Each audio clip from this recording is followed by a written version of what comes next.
Welcome back friends. तो जैसा कि हमने अपने प्रीवियस वीडियो में बताया था कि हम और भी टॉपर्स को अपने प्लेटफॉर्म पर लेकर के आएंगे, और आज हम हैं प्रतीक अग्रवाल के साथ, रैंक 156। प्रतीक मेरे यहाँ से ज्योग्राफी फाउंडेशन क्लासेस के स्टूडेंट रहे हैं, और प्रतीक का ये फर्स्ट मेंस था और इन्होंने अपने फर्स्ट मेंस में ही इतना अच्छा रिज़ल्ट अचीव किया है। सो सबसे पहले congratulations to you Prateek, Thank you so much. and you have made me so much proud because your first mains and you have done so good. Thank you, sir. So tell me what motivated you to join civil services?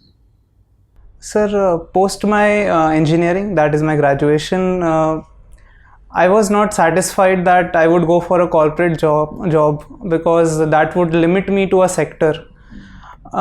When I came to know about civil services, the sectoral diversity that it offers. Today I'll be working in health, tomorrow in education, and then these sectors appealed me also. I found out that in reality I was very privileged, a male gender, financially doing. So I thought that I should also give back.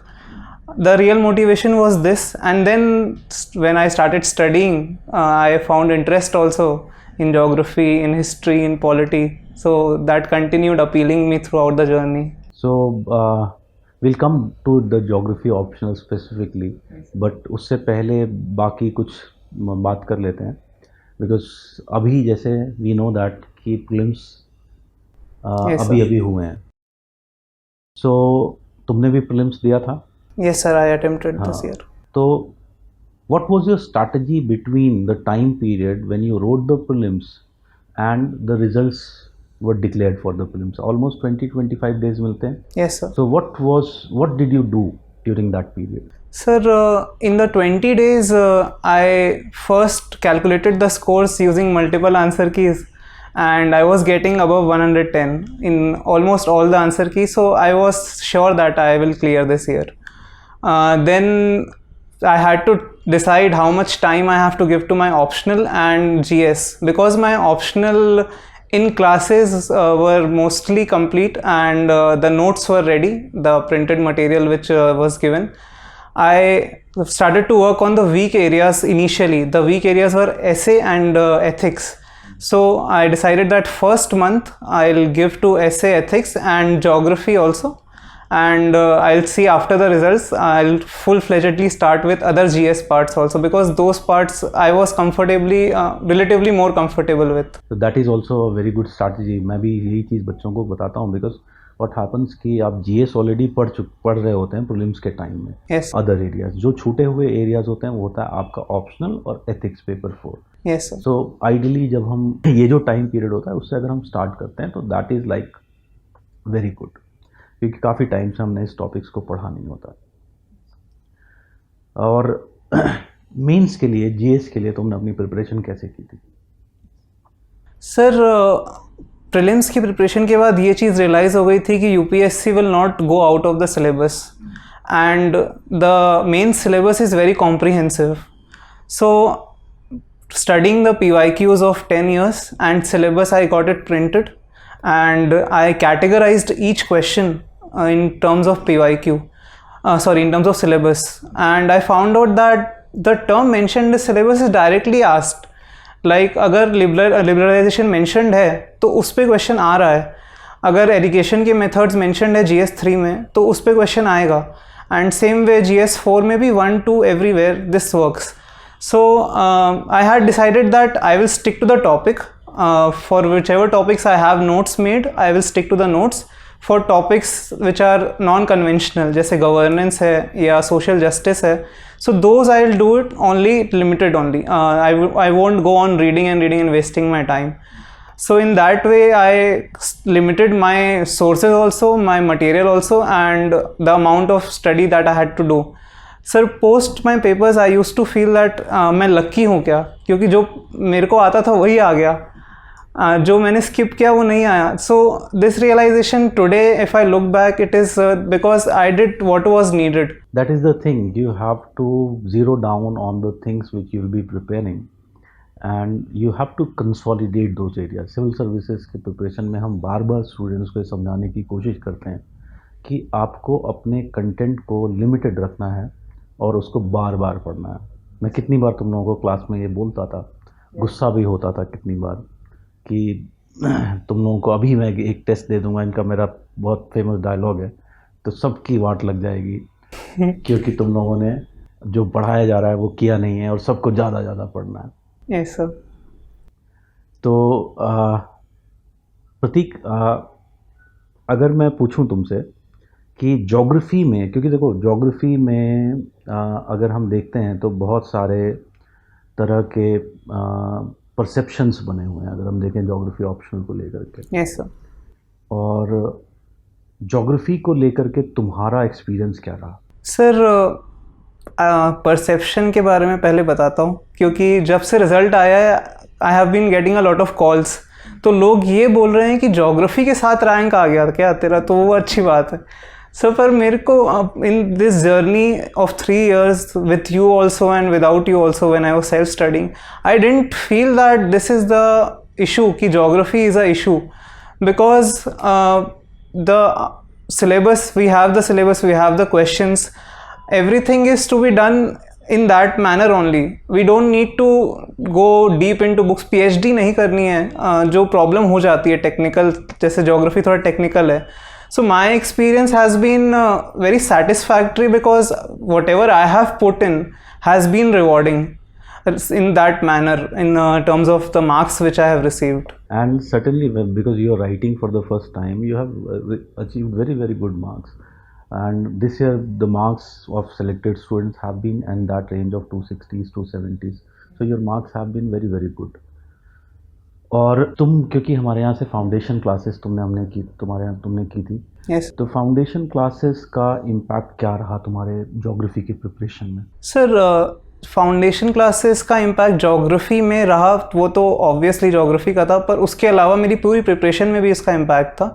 In terms of only geography एक पढ़ने का तरीका सीखने को मिला कि कैसे base बनाया जाता है, क्वेश्चन की डिमांड कैसे समझी जाती है, जो वर्ड मेंशन्ड है वो पूछना क्या चाह रहा है, और कितना 2-3 कीवर्ड्स होते हैं किसी भी क्वेश्चन में अगर, तो कितना क्या लिखना है।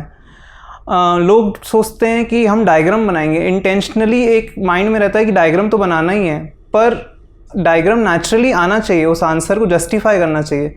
तो फाउंडेशन कोर्स में जब पढ़ते थे तो सिंपल चीज़ समझने के लिए आपने जो क्लास रूम में डायग्राम बनाए, तो उससे ये समझा कि requirement can be, diagram can be as simple as that.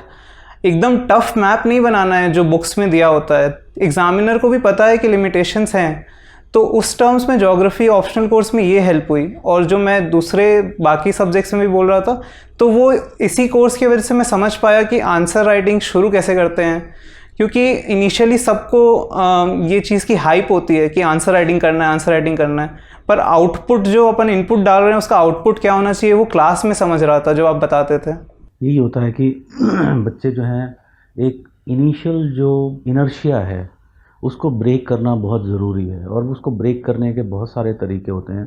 Simple सा है कि आप लिखना स्टार्ट कर दो, सबसे बेस्ट है। और इसीलिए हम अपनी क्लासेस में रेगुलर आंसर राइटिंग और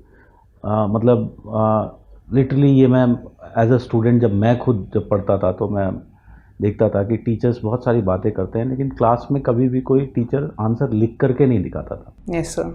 तो मैंने क्लास में, मेरी आदत है कि मैं अपने आंसर्स खुद से लिखता हूँ, क्लास में बच्चों को दिखाता हूँ कि कैसे टाइम पीरियड में आप आंसर्स को लिख सकते हो।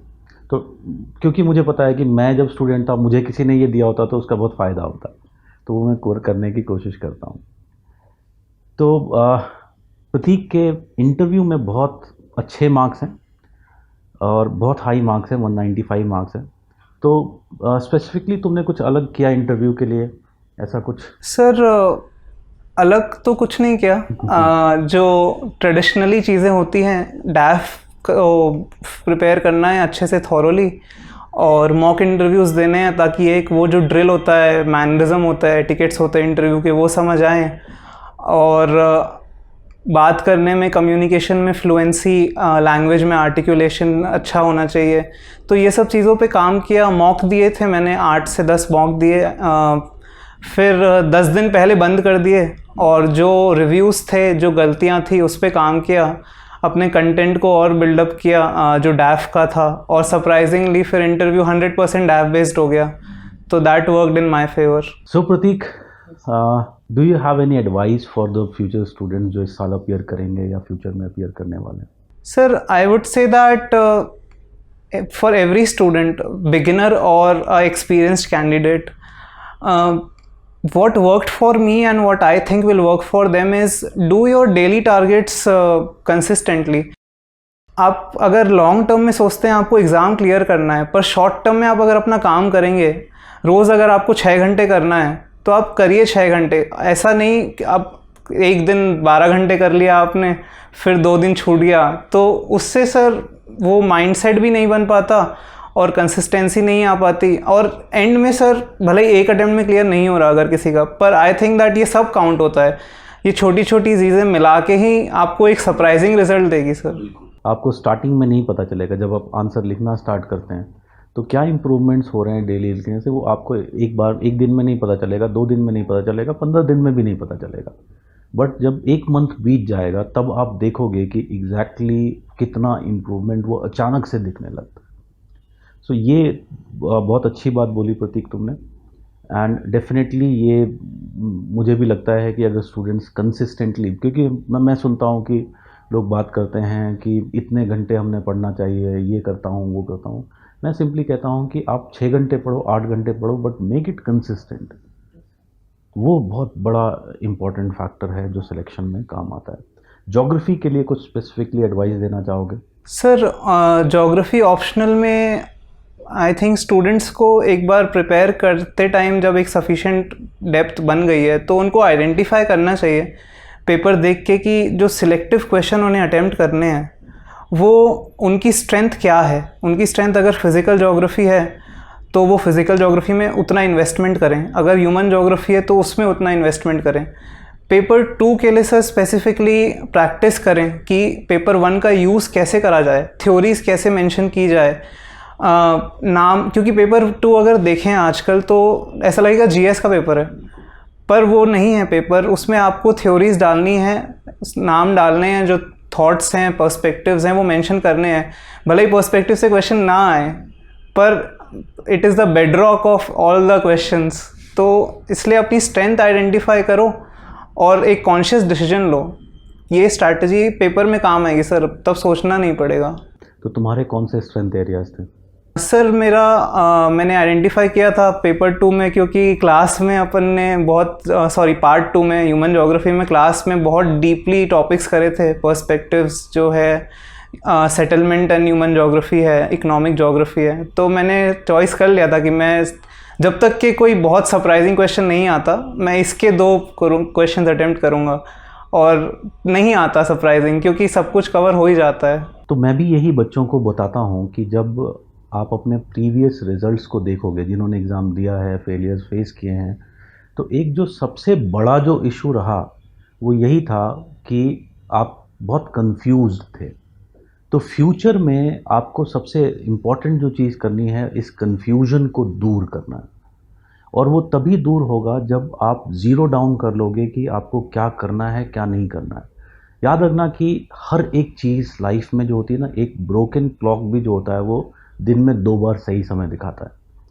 तो हर एक चीज़ में कोई भी, चाहे वो कोई नोट्स हो, चाहे वो कोई बुक्स हो, चाहे वो कोई भी क्लासेस हों, सबके कुछ पॉजिटिव और नेगेटिव होंगे। तो अगर सब में पॉजिटिव हमें मिल रहा है और हम सोचें कि हर उससे हम पॉजिटिव ले लेंगे और एक जगह पर इकट्ठा करके मास्टरपीस बना देंगे, तो ऐसा नहीं होता है। आपको बेसिकली क्या करना है, ज़ीरो डाउन करना है कि ये मेरे लिए बेस्ट पॉसिबल सोर्स है और ये सोर्स ही मेरा बेस मटेरियल बनेगा जिससे मैं अगला एग्ज़ाम दूंगा, जिस पे मैं पूरी तरह से रिलाई करूंगा। और डेफिनेटली अगर आप ऐसा करते हो तो यू कैन सी कि हमारे यहाँ से इतने रिजल्ट्स, अभी मैं और भी बहुत सारे स्टूडेंट्स को लेकर के आऊँगा जो सिलेक्ट हुए हैं, सबका एक ही कंसिस्टेंट बात आपको देखने को मिलेगी कि दे रिलाइड ऑन सर्टेन मटीरियल्स। उन्होंने अपने मटीरियल को अच्छे से पढ़ा और उसको बार बार कंसोलिडेट किया, और वही उनके लिए फाइनली सक्सेस का एक बहुत बेसिक एस्पेक्ट बन गया। ठीक है, तो इस मैसेज के साथ अगेन हम प्रतीक को कॉन्ग्रेचुलेट करते हैं एंड फिर मिलेंगे प्रतीक। आगे भी प्रतीक के साथ हम कुछ कन्वर्सेशंस करेंगे, ज़्यादा स्पेसिफिक कन्वर्सेशंस करेंगे, जैसे प्रतीक के पेपर 2 ज्योग्राफी में बहुत अच्छे मार्क्स हैं, तो बात करेंगे कि एग्जैक्टली प्रतीक ने कौन कौन सी स्ट्रैटेजीज़ को यूज़ किया। ठीक है, so till then good bye.